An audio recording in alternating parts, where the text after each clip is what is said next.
അരുന്ധതി എന്ന് പറയുന്ന ആൾ അവളുടെ ഫ്രണ്ട്സിനും സ്റ്റുഡൻസിനും വേണ്ട കെയറും പ്രൊട്ടക്ഷനും ഒക്കെ നൽകുന്നുണ്ട്. അതുമാത്രമല്ല അവർക്ക് വേണ്ട എല്ലാ രീതിയിലുള്ള സഹായവും അരുന്ധതി കൊടുക്കുന്നുണ്ട്. നമ്മളോട് ചോദിക്കുന്നത് അവൾ കാണിക്കുന്ന എബിലിറ്റി ഏതാണെന്നാണ് ചോദിക്കുന്നത്. ഇവിടെ 4 ഓപ്ഷൻ ഉണ്ട് അല്ലേ.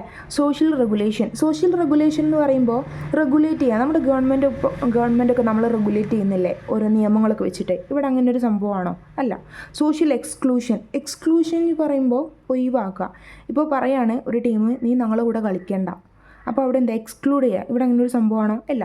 സോഷ്യൽ പാർട്ടിസിപ്പേഷൻ എന്ന് പറഞ്ഞാൽ ഒരു ടീമിലിപ്പോൾ ഒരു ടീം കളിക്കുകയാണ്, നമ്മൾ അവരുടെ കൂടെ കൂടുക, അതാണ് സോഷ്യൽ പാർട്ടിസിപ്പേഷൻ. അതൊരു എബിലിറ്റി അല്ല, അതൊരു ആക്ഷനാണ്. ജസ്റ്റ് നമ്മൾ ഒരു ആക്ഷനാണ് സോഷ്യൽ പാർട്ടിസിപ്പേഷൻ എന്ന് പറയുന്നത്.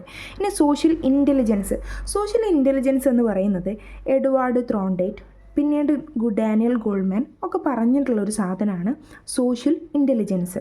അതിൽ പറയുന്നത് നമുക്ക് മറ്റുള്ളവരെ മനസ്സിലാക്കാൻ പറ്റുക, അതേപോലെ തന്നെ എമ്പതി കാണിക്കാൻ പറ്റുക, അതിനോടൊപ്പം തന്നെ ഹ്യൂമൻ റിലേഷൻഷിപ്പിനെ വൈസായിട്ട് ആക്ട് ചെയ്യാൻ പറ്റുക.